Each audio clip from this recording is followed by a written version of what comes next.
السلام علیکم and good morning. جی وعلیکم السلام. زہرا صاحبہ، سب سے پہلے تو پاک افغان ریلیشنز پر آؤں گی. ابھی پاکستان اور افغانستان کی ریلیشن شپ کو بہتر کرنے کے لیے کافی کوششیں کی جا رہی ہیں پاکستان کی جانب سے، تو کہاں کن مراحل میں پہنچے ہیں وہ تعلقات؟ جی آپ جس طرح جانتی ہیں کہ پاکستان اور افغانستان کے جو تعلقات ہیں وہ بہت پرانے ہیں، اور یہ ایک نہ صرف سفارتی تعلقات ہیں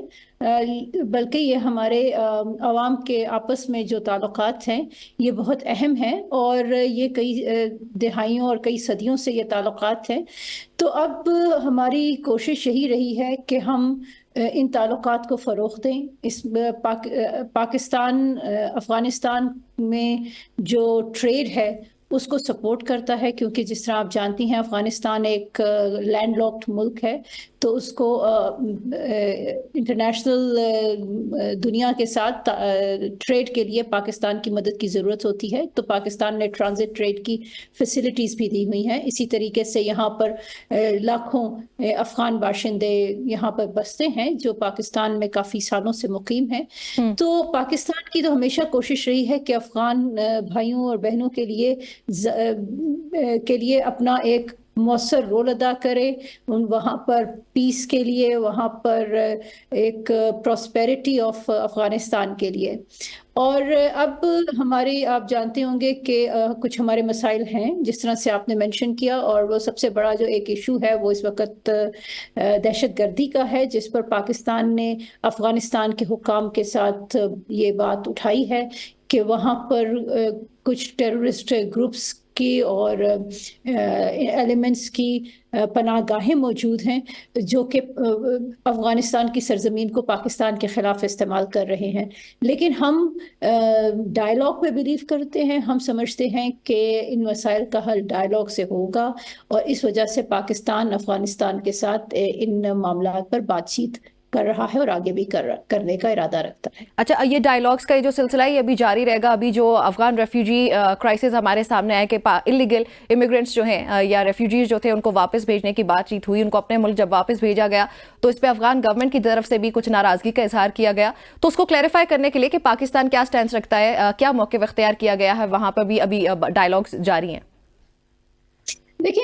ایک چیز ہم نے افغان حکام کو بڑا کلیئرلی بتائی ہے کہ جو پاکستان کی پالیسی آئی انلیگل فارنرز ریپیٹریشن پلان جس کو کہتے ہیں، یہ صرف افغان باشندوں پر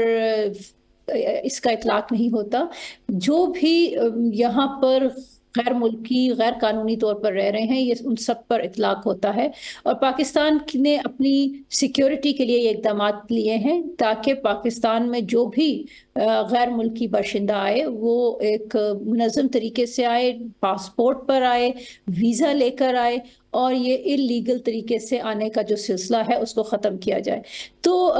ہم سمجھتے ہیں کہ کوئی بھی ملک ہو، چاہے وہ افغانستان ہو، چاہے پاکستان ہو یا کوئی اور ملک ہو، وہ نہیں چاہیں گے کہ ان کے باشندے کسی اور ملک میں غیر قانونی طور پر رہ رہے ہوں اور اس ملک کے قوانین کی خلاف ورزی کر رہے ہوں، کیونکہ اس کے پھر نقصانات بھی ہوتے ہیں، اس کی سزائیں بھی ہوتی ہیں. تو یہ ایک ڈائیلاگ ہے جو ہمارا افغانستان کے ساتھ جاری ہے. اچھا، اس میں ابھی تک افغان حکام کی طرف سے جو ناراضگی تھی اس میں کوئی کمی آئی ہے یا ابھی مزید کچھ ایفرٹس پٹ ان کرنی پڑیں گی؟ دیکھیں، یہ ایک ڈپلومسی اور ڈائیلاگ میں یہی ہوتا ہے کہ بات چیت جاری رہتی ہے، اور یہ ہمارے بھی کچھ شکایات ہیں جس طرح سے ابھی ہم نے بات کی، اس طرح ان کے بھی کچھ شکوے ہوں گے. تو یہ اسی وجہ سے ڈائیلاگ اور ڈپلومسی کا راستہ پاکستان نے اپنایا ہے، اور ہم اس معاملے کو آگے بڑھائیں گے. ابھی آپ نے دیکھا ہوگا ریسنٹلی افغانستان کے جو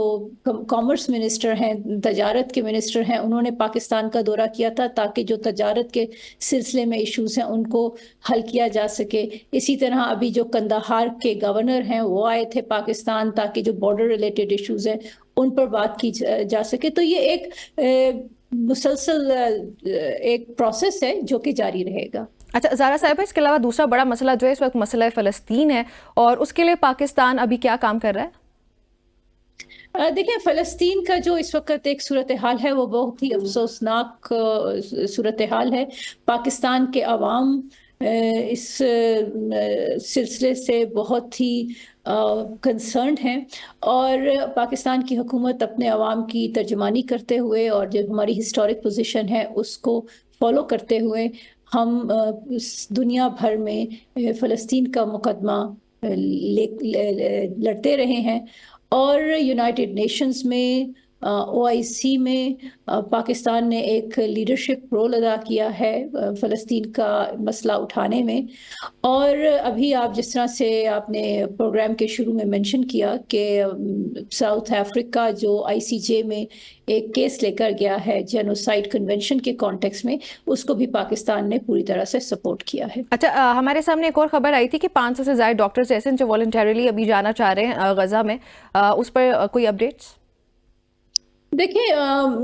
آپ جس طرح جانتی ہیں کہ پاکستان کے اسرائیل کے ساتھ سفارتی تعلقات نہیں ہیں، اور اسرائیل نے غزہ کا محاصرہ کیا ہوا ہے، وہاں پر انٹرنیشنل کمیونٹی یا ایون یونائٹڈ نیشنز کا داخلہ بہت مشکل ہوا ہے۔ بالکل۔ تو پاکستانی نیشنلز کا وہاں پر جانا ناممکن ہے، اور پاکستانی حکومت ویسے بھی اس طرح کی صورتحال میں اپنے عوام کی سیکیورٹی کو ملحوظ خاطر رکھتے ہوئے یہی ایڈوائس دے رہے ہیں کہ اگر آپ نے کوئی اسسٹنس دینی ہے تو آپ یونائٹڈ نیشنز کے تھرو دیں، یا حکومت پاکستان جو اسسٹنس بھجوا رہی ہے فلسطین کے عوام کو رفح بارڈر کراسنگ کے ذریعے، اس میں آپ پاکستانی حکومت کے تھرو یہ اپنا رول ادا کر سکتے ہیں۔ ٹھیک ہے۔ اچھا، اس میں جنوبی افریقہ کا ICJ میں جانا اور وہاں جا کے ریکویسٹ کرنا کہ جو بھی اٹراسٹیز اسرائیل کی جانب سے غزہ میں کی جا رہی ہیں اس کے اگینسٹ فوری طور پر ایکشن لیا جائے اور سیز فائر کروایا جائے، یہ کتنا خوش آئند لگ رہا ہے آپ کو؟ اور اس پر سماعت بھی ہونی ہے، آخری سماعت ہے، ایکسپیکٹڈ یہی ہے کہ فیصلہ آئے گا اس پہ، تو آپ کیا ایکسپیکٹ کریے، کیا فیصلہ ہوگا؟ فلسطینیوں کے لیے کوئی سکھ کا سانس لینے کا موقع بن پائے گا؟ دیکھیں، ICJ کا جو مینڈیٹ ہے وہ مینڈیٹ یہ ہے کہ انہوں نے ایک انٹرنیشنل لا کے معاملے پر اپنا فیصلہ دینا ہے، جی، اور یہ اس وقت جو کیس کیا ہے وہ ایک جینوسائیڈ یا نسل کشی کا کیس ہے، اور اس پہ ہم امید کرتے ہیں کہ ایک اسٹرانگ فیصلہ آئے گا ICJ کی طرف سے، لیکن ہمیں ایک اس چیز کی کلیئرٹی ہونی چاہیے کہ انٹرنیشنل لا کے مطابق جو ان ڈیسیژنز پر عمل کرانا ICJ کا رول نہیں ہے، نہ ہی کوئی حکومت خود سے کر سکتی ہے۔ انٹرنیشنل لا کے مطابق یہ ذمہ داری یونائٹڈ نیشنز سیکیورٹی کاؤنسل کو دی گئی ہے، اور آپ جانتے ہیں جس طرح سے unfortunately united nation security council اس معاملے میں فیل ہو چکی ہے، کوئی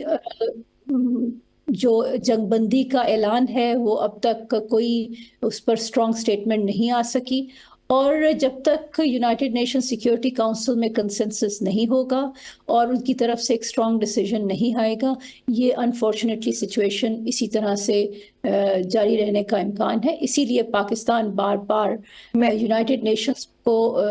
یہ اپیل کر رہا ہے، اور خاص طور پہ جو اسرائیل کے حامی ممالک ہیں ان کو اپیل کر رہا ہے کہ اس جنگ بندی کو فوری طور پر بند کرایا جائے۔ میں یہی سوال آپ سے پوچھنے بھی لگی تھی کہ اس جنگ کو آپ آگے کیسے بڑھتا دیکھ رہے ہیں؟ ظاہر ہے آپ انٹرنیشنل افیئرس کو، انٹرنیشنل ریلیشنز کو بڑی اچھی طریقے سے سمجھتی ہیں، تو آپ کا انالیسس اس پہ کیا ہوگا کہ کیا یہ مزید خطے میں بڑھتی چلی جائے گی یا کوئی سیز فائر کی فائنلی بات ہوگی؟ کیونکہ سیز فائر کے لیے بھی بہت آوازیں اٹھ رہی ہیں تھرو آؤٹ دا ورلڈ۔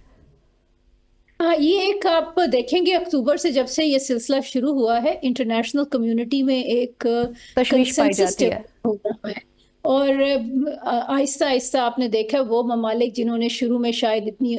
بلند آواز نہیں اٹھائی تھی، اب وہ بھی جنگ بندی کی بات کر رہے ہیں، تو یہ ایک خوش آئند بات ہے، اور ہم سمجھتے ہیں کہ یہ انٹرنیشنل کنسنسس بہت ضروری ہے تاکہ اسرائیل پر اور اسرائیل کے حامی ممالک کو یہ یقین دلایا جائے اور ان پر زور دیا جائے کہ اس جنگ کا کوئی فائدہ نہیں ہے ان کو، اور جو اس وقت ظلم ہو رہا ہے اس کو بند کرایا جائے، کیونکہ اس جنگ کا جس طرح سے آپ نے منشن کیا. اس جنگ کے خطرہ اس کو پھیلنے کا بھی خطرہ ہے جو کہ کسی کے بھی حق میں بہتر نہیں ہے. تو ہماری تو یہی کوشش ہے کہ جلد سے جلد جنگ بندی کرائی جائے, غازہ کا محاصرہ اٹھایا جائے اور فلسطین کے عوام کو ایک سکون کا سانس لینا نصیب. صحیح. زارا صاحبہ, we have less than 1 minute left. آخری سوال ہوگا